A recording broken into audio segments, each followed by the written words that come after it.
بسم اللہ الرحمن الرحیم الحمد للہ رب العالمین والصلاة والسلام علی رسول اللہ وعلی آلہ واصحابہ اجمعین وبعد۔ سامعین کرام، قرآن پاک کے ساتھ حسن خلق کی تیسری ادا سلیقہ ادب یہ ہے،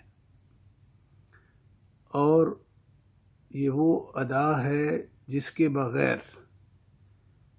قرآن پاک کے ساتھ بندے کا ایمان بھی درست نہیں ٹھہرتا۔ وہ ادب یہ ہے کہ آپ قرآن پاک کی تعلیم کو، قرآن پاک کے علم کو اپنے لیے، اپنے بچوں کے لیے کس حد تک باعث عزت اور افتخار سمجھتے ہیں۔ دوبارہ وضاحت کر دیتا ہوں کہ قرآن کے علم کو کیا آپ اپنے لیے، اپنے دل کے اندر یہ احساس شدید کیے بیٹھے ہیں کہ اس کی تعلیم کے بغیر نہ میں عزت دار ہوں، نہ میری اولاد عزت دار ہے؟ قرآن کے علم کو اپنے لیے باعث عزت و تکریم سمجھتے ہیں یا نہیں سمجھتے ہیں؟ اگر آپ کے دل کے اندر یہ احساس شدید ہے کہ میں اگر قرآن کا عالم نہیں ہوں اور قرآنی تعلیمات اگر میرے پاس نہیں ہیں تو میں قطعاً عزت دار نہیں، چاہے دنیاوی علوم کی ساری تعلیمیں اکٹھی کر لوں۔ جب تک یہ احساس آپ کے دل میں نہیں آتا، آپ قرآن کے ساتھ حسن خلق کا تصور بھول جائیے۔ اور یہ وہ غفلت ہے کہ جس میں امت محمدیہ، امت محمد صلی اللہ علیہ وسلم کا بہت بھاری حصہ مبتلا ہے۔ اپنے معاشرے میں ذرا نظر دوڑائیے، ہم میں کتنے لوگ ہیں کہ جن کے ذہن میں یہ بات ہے کہ مجھے دنیاوی تعلیم، سکول کالج کی تعلیم سے پہلے اپنے بچوں کو میں جب تک قرآن کی تعلیمات، نادرہ پڑھنا، ترجمہ پڑھنا، اس کے اندر جو عقیدہ ہے وہ اپنانا، اس کے اندر جو احکامات ہیں ان کی وضاحت، یہ جب تک علم میں حاصل نہ کر لوں، یا چلو میں نہیں کر سکا، کچھ وسائل مہیا نہیں ہوئے، حالات نہیں بنے، تو کم از کم میں اپنے بچوں کو جب تک یہ تعلیم نہ دلوا لوں، تب تک میرے بچے کسی صورت بھی اس دنیا میں کسی اعلیٰ سوسائٹی کا حصہ نہیں بن سکتے، جب تک یہ ایک غیرت، یہ ایک احترام اور عزت اور تکریم قرآن پاک کے بارے میں اپنے ذہن میں آپ راسخ نہیں کرتے، اور قرآنی تعلیم کو اپنے لیے، اپنے بچوں کے لیے لازمی قرار آپ نہیں دیتے، بھول جائیں کہ آپ قرآن کے ساتھ حسن خلق سے پیش آ رہے ہیں۔ دیکھو، اللہ رب العالمین نے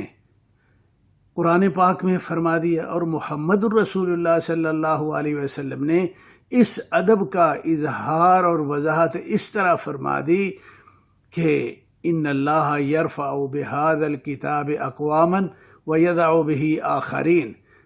صحیح مسلم کی یہ 817 نمبر حدیث ہے، جس کا مطلب یہ ہے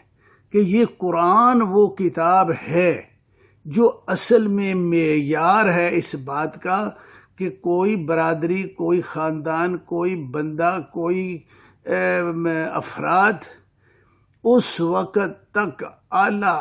عرفہ نہیں ہو سکتے جب تک وہ قرآن کی تعلیم کو حاصل نہیں کرتے ہیں۔ یعنی اپنے معاشرہ میں، دنیا میں رہنے کے لیے اعلیٰ سوسائٹی، بلند معاشرہ، وہ یہ بلندی پہ جانے کے لیے معیار قرار دے دیا اللہ کے رسول صلی اللہ علیہ وسلم نے قرآن پاک کو۔ اور جو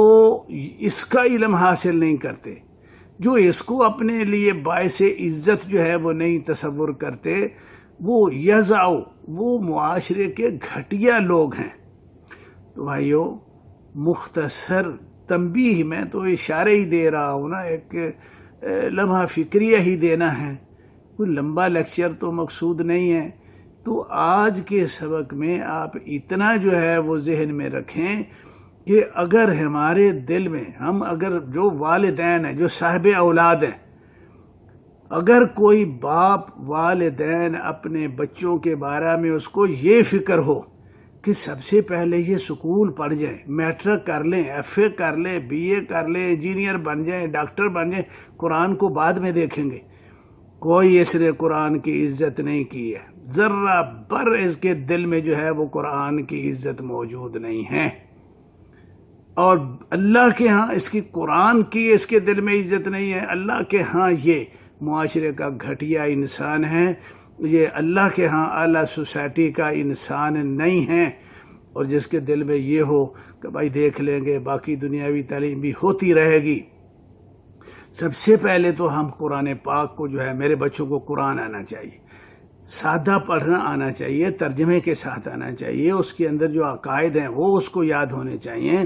اس کے اندر جو احکامات اور فرائض ہیں اس کی تفصیلات کا میرے بچے کو علم ہونا چاہیے۔ اس کے بعد جو ہے نا دوسری تعلیم بھی چلے گی، سب سے پہلے یہ ہونا چاہیے۔ یہ اگر نہ ہوا تو میں معاشرہ کا معزز، انسانی معاشرے میں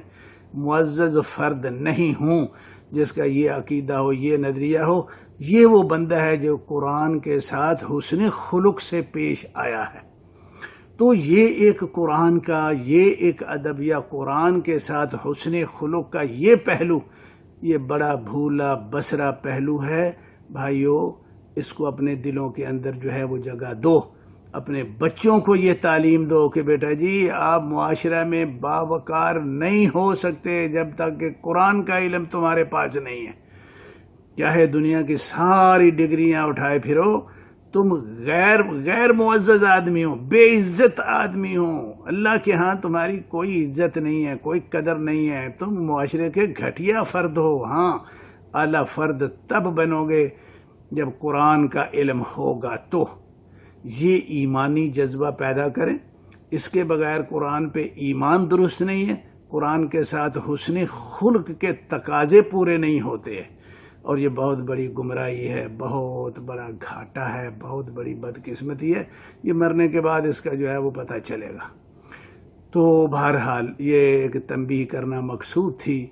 تو اللہ رب العالمین سے دعا کرتا ہوں کہ اللہ رب العالمین ہم سب کو قرآن کی عزت، قرآنی علم کو اپنے لیے عزت اور وقار کا باعث تصور کرنے کی توفیق عطا فرمائے، اور دنیا کے باقی جو علوم ہیں وہ جو ہمارے دماغوں پہ جو ہے وہ سوار ہیں، اللہ رب العالمین اس کو ذرا ہمیں اس فتنے سے جو ہے وہ بچائیں۔